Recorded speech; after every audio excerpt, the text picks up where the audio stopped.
အားမေးမင်္ဂလာပါကျွန်တော်ကရေးပေါ်ရောထီမှာဒီနေ့က2025စက်တင်ဘာလ26ရက်နေ့မနေ့ကင်းအစီအစဉ်ကနေပြန်လေးကြိုဆိုလိုက်ပါတယ်ဒီနေ့မနေ့ကင်းမှာ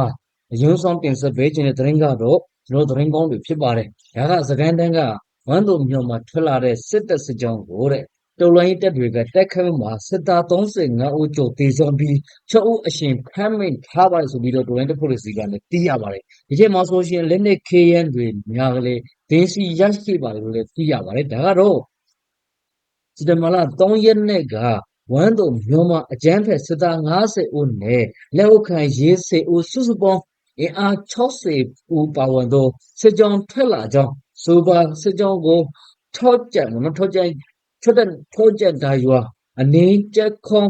တော့အယုတ်ပြည်သူ့ကာကွယ်ရေးပူးပေါင်းတပ်များကတဲ့တက်ခတ်ချေမွန်ခေတ်မှာစစ်သားအလုံး30ကျော်စစ်တောင်းပန်းခွန်ဦးနဲ့အတူလက်နက်ခရီးများပြကိုတင်းစီရရှိခဲ့ပါဆိုပြီးတော့ဖြစ်တဲ့မီဒီယာသတင်းဌာနမှာဖော်ပြတာတွေ့ရပါတယ်။ဒါကတော့လုံးဝကိုကောင်းတဲ့သတင်းကောင်းတစ်ခုဖြစ်ပါတယ်။ရကတက်ပွဲဖြစ်တာကတော့စက်တင်ဘာလ4ရက်နေ့ကနဲ့စက်တင်ဘာလ5ရက်နေ့2ရက်အထက်ပဲဖြစ်ပါတယ်လို့သိရပါတယ်။ဒါပေမဲ့သူတို့ကိုလူချင်းတဲ့နေရာရောက်အောင်ကိုမုံတွန်းကြတယ်တဲ့။ဆိုတော့ကျွန်တော်တို့ဖက်ကတော့တက်ခွေမှုစစ်ကြောင်းမှုကအရန်ကောင်းတယ်သူ့ရဲ့လုံဆောင်မှုတွေအဲ့ထက်တက်ပွဲထဲမှာအရန်ကောင်းခဲ့တယ်တဲ့လူချင်းတဲ့နေရာတွေရုပ်တယ်ကျွန်တော်တို့လူချင်းတဲ့အတန်းအဖြစ်တွေကိုသိရပါတော့နော်ဒါကကျွန်တော်တို့ဖက်ကစီလုံးနဲ့တက်ခတ်ခဲ့တယ်9ရက်နဲ့ည6နာရီ40မိနစ်မှာတက်ပုတ်ဖွင့်ပြီးတော့ဒီတက်ပုတ်ဖွင့်ပေးထားတဲ့အတွက်အပြီးတက်လုံးတက်လို့ဆောင်နိုင်ခဲ့အပြီးတက်လို့ဆောင်နိုင်ခဲ့ပါတယ်တဲ့အခုဒီကိုလင်းခရအမလေးတရင်မှာကိုရှမ်းကိုရှမ်းပေါ့နော်ကိုရှမ်းကပြောဆိုပါဆိုပြီးတော့ခက်တိမီဒီယာသတင်းဌာနမှာခေါ်ပြတာတွေ့ရပါတယ်ဒါကတော့လုံးဝကိုကောင်းတဲ့သတင်းဖြစ်ပါတယ်စစ်ကောင်စစ်ဖွင့်တွေ30ဒီထဲမှာဆိုရှင်35ဦးလောက်အဲ့လောက်ထိတည်ဆုံးခဲ့မှုတွေရှိတယ်ဆိုတော့ဒီကတော့သတင်းကောင်းတစ်ခုဖြစ်ပါတယ်လင်းနဲ့ဒီဖမ်းမိထားတာကတော့ဒီ9ဦး6ဦးပေါ့နော်6ဦးအရှင်ဖမ်းမိထားပါတယ်ဆိုတော့လင်းနေခရမ်းကတော့တင်းစီရရှိတာအများပြားပေါ့နော်ဒီတဲ့ဘေးနားမှာချက်ပြတဲ့အတိုင်းပဲဒါကတော့ဒီမနေ့ခေတ်မှာပထမဆုံးအနေနဲ့သတင်းကောင်းတစ်ခုပေါ့နော်အဲ့နောက်မှာဆိုလို့ရှိရင်နောက်ထပ်သတင်းကောင်းတစ်ခုကတော့ဗာလဲဆိုလို့ရှိရင်တော့ဒီစကိုင်းတိုင်းကပေါ့နော်ခေဦးမြို့နယ်ကနေထွက်လာတဲ့စစ်ကောင်စစ်တပ်ဖွဲ့တွေပေါ့နော်ဆိုတော့ဒီခေဦးမြို့နယ်ဆွေဘူးအဆက်တဲပွေးတွင်ဒေဆုံးသွားတော့တက်မခွန်ခွန်မတရေမူလူမှုကြီးနဲ့ဘူမှုဦးကြီးမြင်းထက်တော့ဤအလောင်းများအပါဝါစစ်သားအလောင်းများကိုစစ်တပ်ကလာမကုတ်ရေ PDF ကိုများကနေမြုပ်ပေးရပါတယ်လို့သတင်းတွေကြားသိရပါတယ်ဒါကတော့စစ်ကောင်တပ်ဖွဲ့တွေမကုတ်ရိတ်လို့တော့လို့အခုချိန်မှာတော်ရင်တပ်ဖွဲ့တွေကလည်းပြီးတော့နေမြုပ်ပေးရတဲ့ချိန်မျိုးဖြစ်ပါတယ်ဒါကတော့တပ်သားတွေအစိမ့်မဟုတ်ပါဘူးဒုတရင်မှုရဲ့အစိမ့်ကိုတော်ရင်တပ်ဖွဲ့တွေကဒီဒုတရင်မှုတွေနဲ့မူကြီးရဲ့အစိမ့်ကိုပေါ့နော်ကျွန်တော်တော်ရင်တပ်ဖွဲ့တွေကနေမြုပ်ပေးရတဲ့ချိန်မျိုးအဲ့လိုလူမျိုးတွေအဲ့ဒီအစိမ့်ရှိနေတဲ့သူတွေတော့မှသူတို့ဘယ်လိုပြောမလဲအလုံးတွေကိုမသေးနိုင်တော့ဘူးထားခင်ရတဲ့ချိန်မျိုးတွေဖြစ်ပေါ်နေတယ်ဒါကစက်တင်ဘာလ23ရက်နေ့ကနေမေရှင်းလင်းရဲလောက်ခဲ့တာပါတဲ့ရှင်းလင်းရဲလောက်တဲ့အချိန်မှာစစ်တောင်းပစ္စည်းအချို့ဒင်းစီရရှိခဲ့ပါတယ်အဖွဲ့ပေါင်းဆောင်နဲ့ရှင်းလင်းရဲလောက်တာဖြစ်တဲ့အတွက်အချို့သောအလုံးတွေကမတန်းမရဘူးကျွန်တော်တို့ရှင်းလင်းရဲလောက်တာကလည်းကျွန်တော်တို့ရဲ့နေမေအတွင်းမှာပဲရှင်းလင်းရဲလောက်လိုက်တာအခုအလုံးတွေကကိုယ်နေမေအတွင်းမှာပဲရှိတဲ့အလုံးတွေဖြစ်ပါတယ်တဲ့ဆက်ကသေးစင်းကအလွတ်တဘောပြောမယ်ဆိုရင်စိတ်ဦးတဲ့စေဦးလို့ပေါ့နော်စေဦးလို့လည်းပြောရတယ်30လို့လည်းပြောရတယ်50လို့လည်းပြောရတယ်ပေါ့နော်နေရာတွေမှာလေရှိနံသေးတယ်အများလို့လောက်ကြတာဖြစ်တဲ့အတွက်တိတိကျကျမရီတွေ့နိုင်ဘူးနော်မရီတွေ့နိုင်ဘူးပေါ့ဆိုဒါကတော့ဘူကြီးကတော့ main ထက်လို့ခေါ်တယ်လူဘူကြီးကတော့နာမည်တော့မသိဘူးအလုံးကတော့ကောင်းသိတယ်တဲ့အလုံးအားလုံးကိုအင်အားစုဖွဲ့ပူးပေါင်းပြီးတော့မြေမြုပ်တကြူပေးလိုက်တာပါဟုရေဦးမြို့နယ်ပြည်သူ့ကာကွယ်ရေးအဖွဲ့ကပြောဆိုပါဒါကတော့ဒီတော်လိုင်းတစ်ဖွဲ့တွေကစစ်ကောင်တစ်ဖွဲ့တွေကိုချိန်မောင်းပြီးတော့တက်ခတ်ပြီးတော့ဒီထက်မှာဒီဆုံးတဲ့လူအများပြားအလုံးတွေ့ရှိနေတွေကလည်းနေတာမဟုတ်ဘူးဆိုဒီကပြောချင်တာကစစ်ကောင်တစ်ဖွဲ့တွေယာထုဘလိုပဲကြီးသူတို့တွေယာထုကြီးနေပါစေဘောနော်ဆိုတော့ဒီကသူတို့တွေက သူတို့အသက်တွေနဲ့ရင်းပြီးတော့သူတို့ရဲ့အထက်လူကြီးတွေကိုမကြေနိုင်တော့ဘူးအလောင်းတော်နဲ့ပြီးတော့မဆွေးနိုင်တဲ့အခြေအနေမျိုးအထိကိုစစ်ကောင်တပ်ဖွဲ့တွေဘီရေးဖြစ်နေကြပါလေဆိုတာကိုမေးရတာပေါ့နော်ဒါကတော့တခုအဲ့ဒီနောက်မှာကြောင်းမဲနဲ့တီးဖို့အတွက်စစ်တပ်ကဆေးလွတ်ထားသောစစ်ဖက်ရေးရလောင်ချောင်းရေးတပ်ဖွဲ့ဆက်ရဖတ်နဲ့တရင်ပေးစေဦးကျုံကိုဖမ်းဆီးရရှိပြီးတဒုံးစာတထေခရီးသွအပါဝံပုံစံမျိုးမျိုးပေါ့နော်အယောင်ဆောင်တရင်ရယူဖြစ်ပါလိမ့်တော့တရင်တွေကြားသိရပါဒါတော့ရှမ်းပြည်နယ်မြို့ပန်း TNA ကသိမ့်ပိုက်ထားတဲ့ကျော်မင်းညွန့်နေဒီဘုံညွန့်နေတို့စစ်တပ်ကအခုလိုမျိုးဆက်လွတ်ထားတဲ့ဒီစစ်ဖက်ရေးရလောင်ချောင်းရင်းနဲ့ဒီတရင်ပေးစေဦးကျုံကိုဖမ်းဆီးရမိခဲ့တော့ဆိုပြီးတော့TNA ကတရင်ထုတ်ပြန်ထားပါတယ်ဒါကတော့ကျွန်တော်တို့လိုက်တဲ့ဖို့တွေလည်းတတိထားရမှာဖြစ်ပါဒီလိုမျိုးနင်းမျိုးဆောင်တဲ့ကိုတို့တွေကတရင်ယူနေကြတာထော်လိုင်းရေးတွေလုပ်နေကြတာเนาะဒါကတော့တတိထားရမယ်တော်လိုင်းတစ်ဖို့တွေကလည်းအထူးကိုတတိထားဖို့လိုအပ်တယ်ကျွန်တော်တော်လိုင်းတစ်ဖို့တွေတင်းပိုက်ထားနေရလို့ကိုစစ်ကောင်စီကဒီလိုမျိုးနေလန်းတွေပို့နဲ့ဆေလူလာကိုလည်းရှိလာတယ်ဘလို့ဒါကတော့တတိထားရမယ်တရင်တွေအနေနဲ့ပြင်ပြီးတော့ဒီစက်ပြတာဖြစ်ပါတယ်အဲဒီတော့မှပဲခူးတိုင်းကရန်ကုန်ပြည်လမ်းပန်းဒီစစ်တပ်ကအဝေးပြေးခရီးတွေပေါ့နော်ခရီးတွေတင်ကားပို့လိုက်ပါလာသောခရီးတွေလူငယ်များကိုဆွဲချပြီးတော့စစ်မှုထမ်းအဖြစ်ပိုတောင်ဆွေဖမ်းဆီးလာပါတယ်လို့သိရပါတယ်ရန်ကုန်ပြည်လမ်းပန်းနဲ့စလိန်တို့တွင်ခရီးသွားလူငယ်12ဦးအဖမ်းခံရပါတယ်လို့လည်းသိရပါတယ်ဒါကတော့တော်တော်လေးကိုစိုးရတဲ့အခြေအနေမျိုးဖြစ်ပါတယ်လူငယ်တွေခရီးသွားတွေဆိုလို့ရှိရင်တော့တရိထားကြပါခုချိန်မှာဖမ်းဆီးမှုတွေလူငယ်တွေအစုလိုက်အပြုံလိုက်သွားတယ်ဆိုလို့ရှိရင်ဖမ်းဆီးမှုတွေဖြစ်နေပြီတဲ့အကြောင်းတွေပေါ့နော်ဒါကစတမလာ18ရက်နေ့နဲ့9နာရီလောက်မှာအောက်ဖို့ပြောနေဘန်ရန်ကုန်ပြည်လမ်းပန်းမှာရှိတဲ့လက်ဥကောင်းလမ်းကြောင်းလမ်းဆောင်မှာရန်ကုန်ကနေပြန်လာတဲ့ဒီခရီးသည်ကားပေါ့နော်ကားပေါ်လိုက်ပါလာတဲ့လူငယ်9ဦးကိုစစ်ခွဲနေပြီးဆိုတီ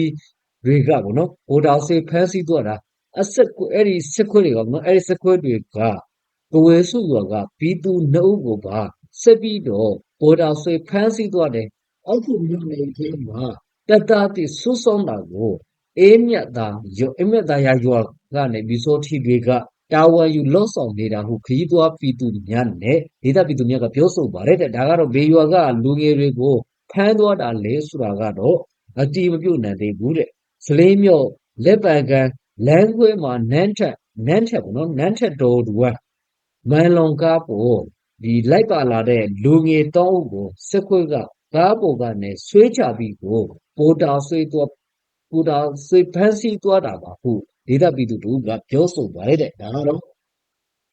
ဒီစစ်ကောင်စီကပြည်သူလူငယ်တွေကိုနော်အသေးခံခတ်ဖို့အတွက်အခုတူလိုက်တဲ့ဖို့တွေတင်းပိုက်ထားတဲ့နေရာတွေကိုပြင်ပြီးတော့ရချင်တဲ့အတွက်ကြောင့်အသေးခံခတ်ဖို့အတွက်ဒီလိုမျိုးစူးဆောင်ရေးပိုတာဆွဲဖမ်းဆီးတာပေါ့နော်ရမင်းတို့မသွားချင်လည်းသွားရမယ်မသွားချင်လည်းသွားရမယ်အခြေအနေမျိုးဒါကြောင့်မလို့လူငယ်တွေသတိထားဖို့လိုအဲ့တဲ့အကြောင်းတွေကိုတင်ဆက်ပေးရခြင်းဖြစ်ပါတယ်ဒါကတော့တခုအဲ့ဒီနောက်မှာဒီမြန်မာနိုင်ငံသားတွေဒုက္ခကြုံနေရတယ်ညပန်းနေစမှုခံနေရတယ်လို့သိရပါတယ်ဒါကဘယ်မှာလဲဆိုရှင်လိုင်အိုနိုင်ငံကွမ်းတဲ့မြန်မာနိုင်ငံသားလူငယ်အများပြအွန်လိုင်းငွေလိမ်ကြားဖြန့်လုပ်ငန်းများထံသို့လူကုန်ကူးခံရပြီးညပန်းနှက်ဆက်ခံနေရပါတယ်လို့သိရပါတယ်လာအိုတွင်ကြားဖြန့်အဖြစ်လူကုန်ကူးခံရသောမြန်မာလူငယ်9000ဝန်းကျင်ရှိတယ်လို့ဆိုပါတယ်တဲ့ဒါတော်လေးကိုစိုးရွားတဲ့အခြေအနေမျိုးဖြစ်ပါတယ်ဒါကတော့ဒီခက်မကောင်းတာနဲ့ပူပြီးတော့ဆိုးရွားလာပေါ့နော်ဆိုခက်မကောင်းတာဆိုတော့ကမင်းအောင်လှိုင်ရဲ့အာ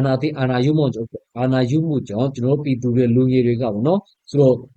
ဒီတွက်မှာအလုပ်မရှိဘူးအလုပ်မရှိတော့ရအလုပ်ကိုလုပ်နေကြတယ်ဆိုတော့တချို့တွေဆိုရှင်ဒီဟာကိုလုပ်ချင်တော့လုပ်နေတဲ့ဒီအလုပ်မရှိတော့လုပ်တိတိကျကျနဲ့သွားနေတဲ့လူလေးရှိနေတယ်ပြီးရင်မသိပဲနဲ့အလုပ်ရချင်လို့လိုက်ပြီးတော့ဆောင်ခံနေတဲ့ထဲမှာပါသွားတဲ့လူတွေလည်းရှိနေတယ်နော်ဒါကတော့ကျွန်တော်ဒီမှာနိုင်ငံမှာနိုင်ငံမကောင်းတဲ့အတွက်ကြောင့်မလို့အခုလိုမျိုးအာဏာယူတွေရှိတဲ့အတွက်ကြောင့်မလို့ကျွန်တော်ပြည်သူတွေကဒီလိုမျိုးကိုမဖြစ်တင်တာတွေအကုန်လုံးဖြစ်နေရတယ်နော်ဒါကတော့တခုဒါကတလကိုတဲ့သူတို့တတ်မှတ်ထားတာကတော့လူတယောက်ကိုဒေါ်လာ2000ရှာခန့်တယ်လို့ရှာခန့်ပါတယ်ဗျာဆိုတရားကဖောက်တယ်မရရင်တော့မိန်းကလေးဆိုရင်ထန်းထလောက်ခန့်တယ်ဂျိုကြလဲဆိုရင်အကျဉ်တရားနေရတန်းထူးခန့်တယ်အပြစ်လောက်တာကြီးရင်ရိုက်တာနှိုက်တာရှိတယ်အပြင်လဲပြေးမထွက်ဘူးတက်ကိုပဲ့ပြီးတော့တရုတ်ခေါင်းဆောင်တွေကအလုပ်တွေခန်းပါတယ်သူတို့အောက်မှာမြန်မာခေါင်းဆောင်တွေကိုလည်းခန်းထားပါတယ်ခု လက်ရှိကြမ်းဖြန့်လုပ်ငန်းတွေလူကုန်ကူးခံထားရသောမြန်မာလူငယ်တဦးကပြောဆိုပါတယ်ဆိုပြီးတော့ဒီခေတ်သစ်မီဒီယာသတင်းဌာနမှာဖော်ပြတာတွေ့ရပါတယ်ဆိုဒါကတော့ဒီထဲမှာဒီ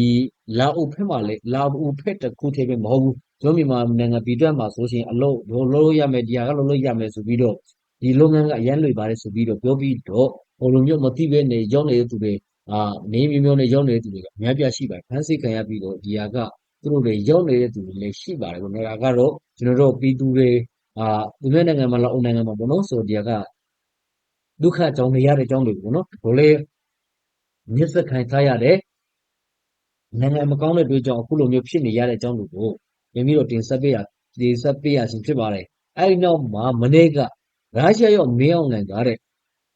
Nova Civic မြောက်အုပ်ချုပ်ရေးမှုကိုလက်ဖက်တော့နဲ့ငါတလို့ပေါင်းသွားကျွေးပြီးလက်ဖက်ရည်တိုက်ဖြစ်ပါတယ်လို့သတင်းတွေကြားသိရပါဒါကတော့ခက်တဲ့မီဒီယာကဖော်ပြတာဖြစ်ပါတယ်ဆိုတော့ဒီဟာကကျွန်တော်တင်ဆက်တာကအဲ့လိုထိအားရမှုမရှိဘူးဆိုတော့ခက်တဲ့မီဒီယာကကိုနိုင်ငယ်တင်ဆက်တာကိုကျွန်တော်တစ်ချက်တော့နားထောင်ကြည့်အောင်ဒီဟာနဲ့ပတ်သက်ပြီးတော့လဲ